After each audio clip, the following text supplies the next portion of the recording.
Hi Phoebe, thanks for joining us. Yeah, We're on. You're better at technology than you realised. Because I've always been too lazy. Our daughter is my PA.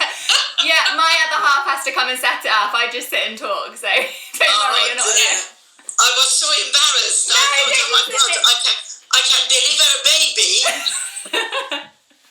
Technology isn't our strong point as midwives. We're much better at catching babies. Thankfully. How are you? Yeah, I'm well, thank you. How are you? Good, I'm fine, thank you, darling. Good, you got a night off today? Yeah, I've had a few days off, so I've been gardening. Oh, and lovely. Today I've been lucky because it's raining, so I've got a rest. You can escape from it. It's my rest day. Oh, thank you so much for joining me though. Lovely, thank you for asking. And I'm really excited that we've chosen the kind of subject of instrumental birth, because I think it's sometimes a bit of a taboo and people kind of shy away from talking about it. Yeah, so you're right, yes. I'm really excited. And I get that nobody wants to put in their birth plan that they really want a forceps birth or an episiotomy, but it's really useful, I think, for women to understand what it entails, so that should it be something that they experience, it's not a complete kind of new thing to them. They kind of have a bit of a background understanding. Or I sometimes find that they actually think they're a failure. Yes. Especially if, they've been very well read, they actually feel that they are a failure. And I always say to them, you are not a failure. How could you give birth to a beautiful child? You have grown this human being for 9 months inside you, and you feel you're a failure. It's impossible. Totally agree. I don't like to hear that word in the room of the labour ward. No, you're totally right, and it is completely impossible to fail at giving birth. It's amazing. The journey that women go on, you can't fail that journey at all. I completely agree. Exactly, yeah. Oh, I love it. So I guess it's kind of useful for us just to explain what a ventouse birth is and what a forceps birth is, and maybe just discuss episiotomy as part of that, because it quite commonly kind of couples those modes of birth. And then if anyone's got any questions, please just pop it in the comments, and between us, I'm sure we'll be able to answer them for you as we go. So I'm not sure, what do you refer to as a ventouse birth on your labour ward? Do you call it that, or do you call it something else? Well, we call it ventouse, but obviously if it's going to be the kiwi, which these days is always a kiwi. Yeah, it is, yeah. We actually say a kiwi. But if there is that possibility beforehand, that I know that's going to be the mode of delivery, I always explain to the ladies that if we are going to talk about kiwi, it's not actually the fruit we are discussing. So we call it a kiwi really in our department. Yeah, and I think we tend to do the same actually, although sometimes we'll say a lift out. Yes. That's quite commonly spoken, and I suppose that's kind of alluding to that U shape of the birth canal, and it's literally lifting round that little corner, isn't it, so that then the birth can continue. So sometimes, and it's generally always done in the birth room, isn't it? So mums don't have to move to another scary environment. It's generally kept in their room, which is nice. Because it's only a tiny little bit of a hand. Yeah. That's is not a massive thing. It's just that little notch that we've got to just get the baby through. Yeah. So that is why I always like to empower them that you are doing the job, because they're doing the pushing. So literally the kiwi or the ventouse or the lift out is a tiny little bit of a help. That's all it is. Yeah. And and we still need mums to push as amazingly as they have been, just to that little bit of assistance at the end, and that really is all it is. Which is amazing. So all it is really for women who haven't seen a kiwi or a ventouse cup, it's usually plastic. There were some that were metal, but generally it's like a plastic round cup that goes on the baby's head and is attached with some suction, and then as you do your amazing pushing, the obstetrician just does that little lift at the end just to help your baby's head to be born. And then the rest is again down to these amazing mums to kind of finish the job of birthing the rest of their baby, really. And then sometimes mums will have an episiotomy to accompany a kiwi or a ventouse, but it's not always necessary, is it? What's your experience? My experience, literally in the last, I would say, 2-3 years, very rarely they actually end up with an episiotomy because it is so controlled. You see, the metal cup used to be much less malleable. Yeah. I don't know how it worked, and I know this is a hard plastic still, but it's much, much smoother and calmer. And with incapable hands, which obviously all our doctors are amazing at performing this procedure, when they actually guard your perineum, and also with the partnership with the mother, when they actually listen to every word you're telling them, and they are panting it, so they are not giving one heave of a push. When they are panting and breathing it, it's so nicely just smoothly stretching, that you may end up with actually having nothing, or perhaps just a very small, tiny little tear. So these days is always they watch to see whether you need one or not. Yeah, which is great, isn't it? 100%, you know that you're going to get this baby out with a ventouse. Yes, yeah. And that's I guess really nice for mums to hear as well, that actually it's so individual, so it's not one size fits all. If you're having this, you'll have this. Yeah. It's really individual on what's going on, and if the obstetrician feels that will be beneficial or the safest way, or it might help prevent a tear that might be a bit more extensive, then they would think about performing that. But again, that's something that would be discussed with mums at the time, and also they would have analgesia for that as well. Of course, yeah. Obviously, with the analgesia situation, if the lady has already got an epidural on board, then you are absolutely fine, because they may get another top-up. But if they haven't, we can give what is called the pudendal block, which is an injection that we give in the pudendal nerve, that it numbs you down below. But you are in so much pain at that point and so much excitement, and literally you are minutes away from having your baby. Yeah. So really, you don't actually feel it because it only takes seconds. Yeah. One thing I like what you said about that one size doesn't fit all. I like to tell all mums that they are all individuals. We all treat them individually. So just because they come in, they are going to have a baby, they have got to have a ventouse. Everybody is an individual. Yeah, absolutely, and that's really important. We listen to them. Yes, we will listen, and we wouldn't do anything to any woman that they didn't give us consent to do. It's very much their birth experience, but we want to support them to make it as safe as we possibly can. And then I think it's important just to kind of pre-warn parents, I suppose, that sometimes with a ventouse birth it can leave a little circular mark on the top of the baby's head, but that does usually disappear within about 48 hours and doesn't tend to cause any kind of long-term problems. But generally they do have that little circular mark from that suction. And the midwife at the time also will explain to them what it is, just to remind them. Yeah. Because sometimes, and also don't forget the baby has come through the birth canal. They have been laboring. So there is going to be molding of their head. So, all the bones override each other.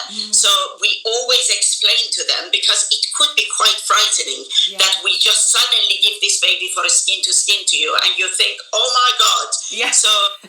yeah, that was a very good thing to mention. Yeah. And definitely, like you said as well, with the birth canal moulding, quite often babies do come out with that slightly cone-shaped head anyway. That's right. That might just be made a little bit more by having the little ventouse birth.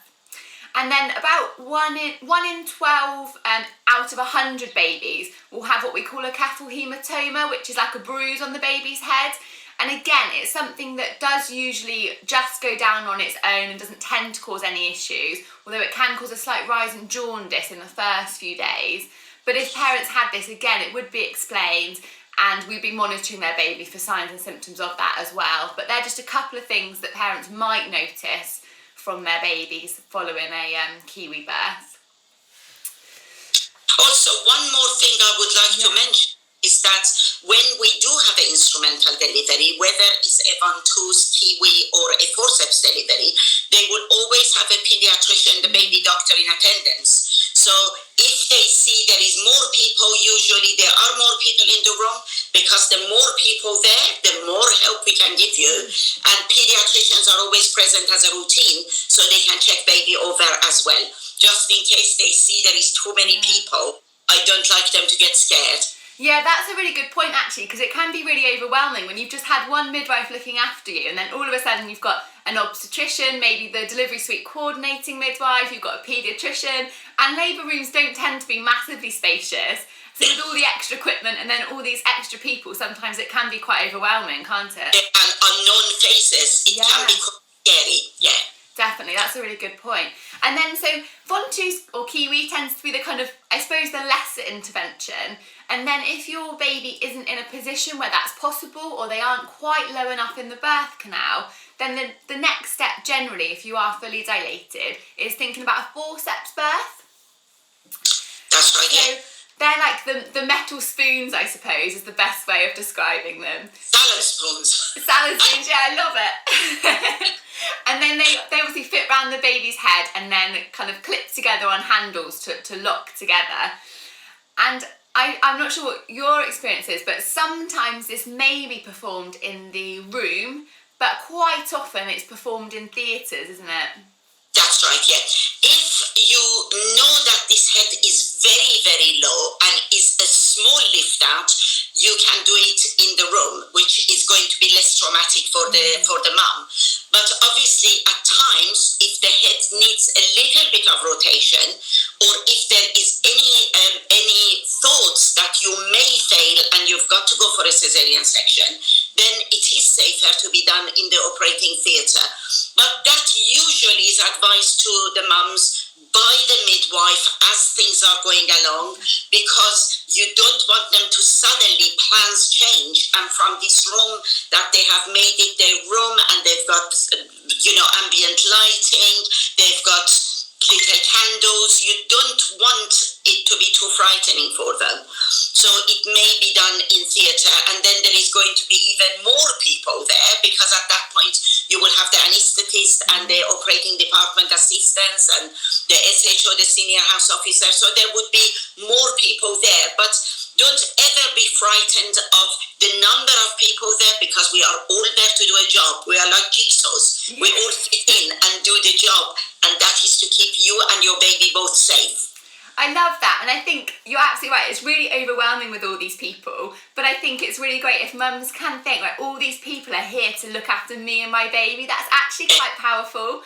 And we always try and introduce ourselves as well, so you can kind of understand, right, this person's doing this job, this person's doing this job. That's right, yeah. And I always like to tell them that when they see the forceps, it does look massive. Yeah. And sometimes they actually feel that the whole lot is going to go inside the vagina.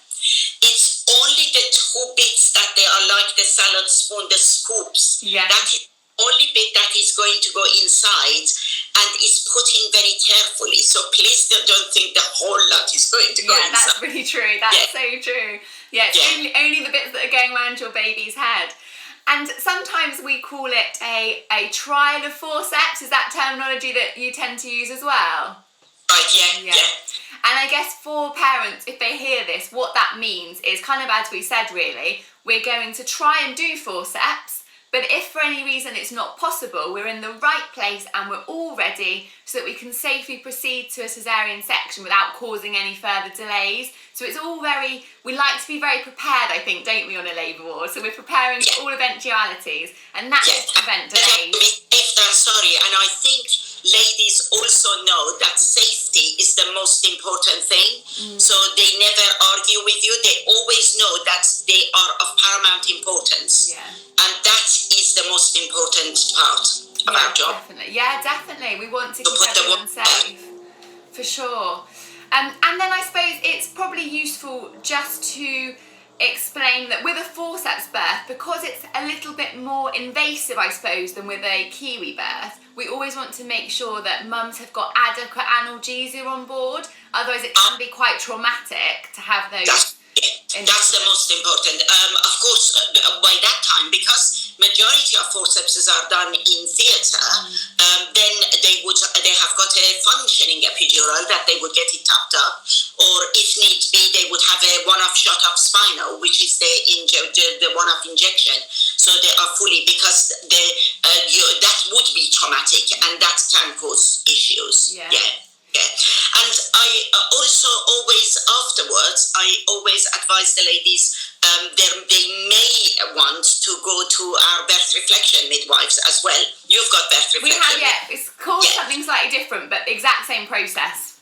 Yeah, to just literally, if they're happy, because you always debrief them anyway. Yeah. They're always well informed. You debrief them so they know what is happening.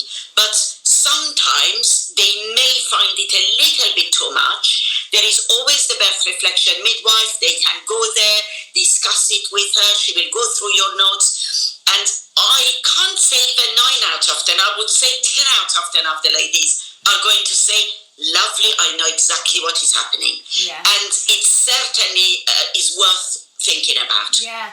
And I suppose adding on to that, it's really important that we understand that service isn't just for the mum, it's also for the birth partners, because sometimes looking on the event can be even more traumatic than actually being the woman. Of course, yeah. Because they've got, you see, the woman will go into a mode and into a zone, and that's how God has created you to be able to endeavor labor. Whereas for the partner or their mum, it's horrid to see your daughter or your wife or your partner who is going through this, and you have also got a baby at stake as well.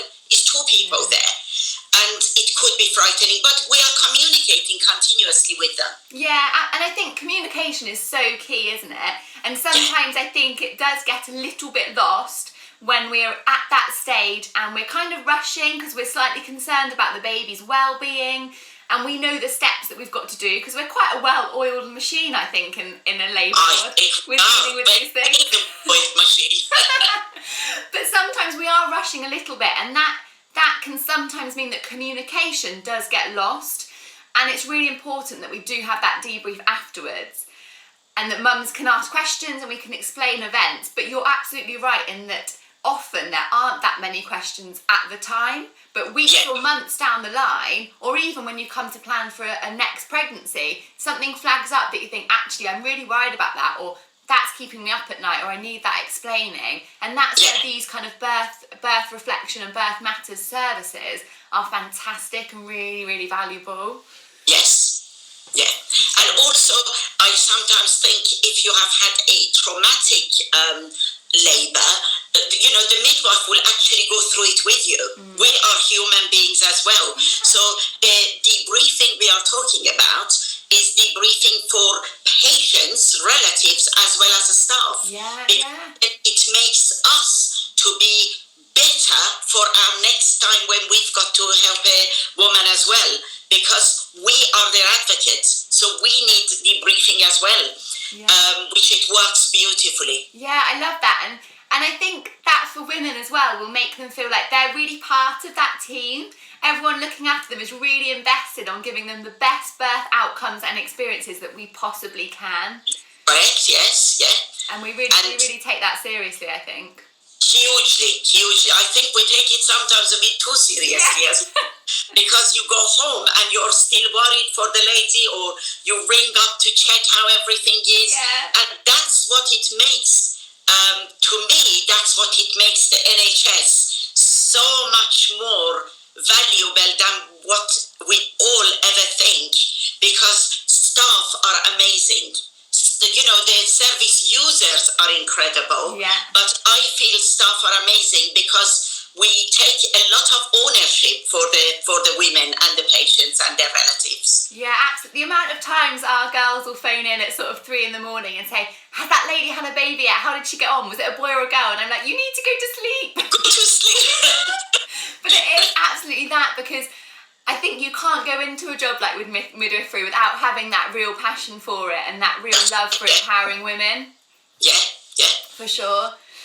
So I suppose, like with the Ventouse birth, with the Forceps birth, again, we still need these mums to do this amazing pushing. The obstetrician is providing some traction and some pulling on the other end, but we still need mums to do their amazing pushing. So it is still them birthing and pushing their baby out.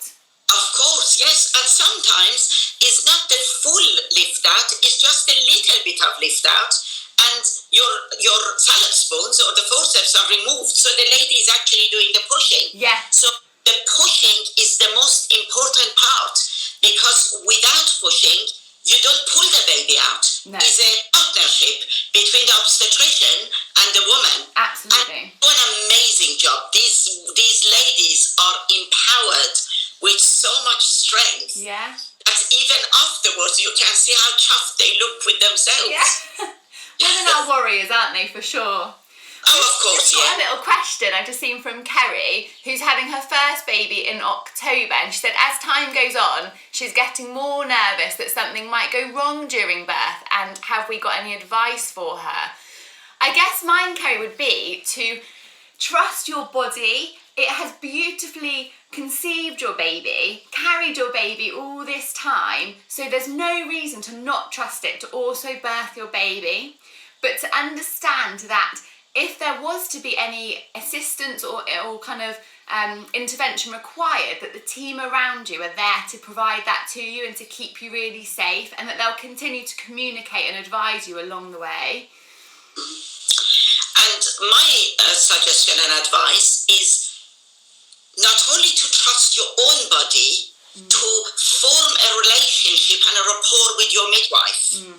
Because your midwife is there for you, not for anything else, for you. And when you have that trust and that bond between you and the midwife, and she is communicating everything, there is going to be, honestly, absolutely no worries whatsoever. I will tell the patients, when I'm there, I will tell them if I'm worried. Yeah. And very rarely I tell a woman I'm worried, because I'm only worried if we can't do anything. And it's never that position, because there is always something we can do to help you. Yeah. So please do not be worried, because especially when you're scared, all the muscles, I just feel in my head, everything just clamps up.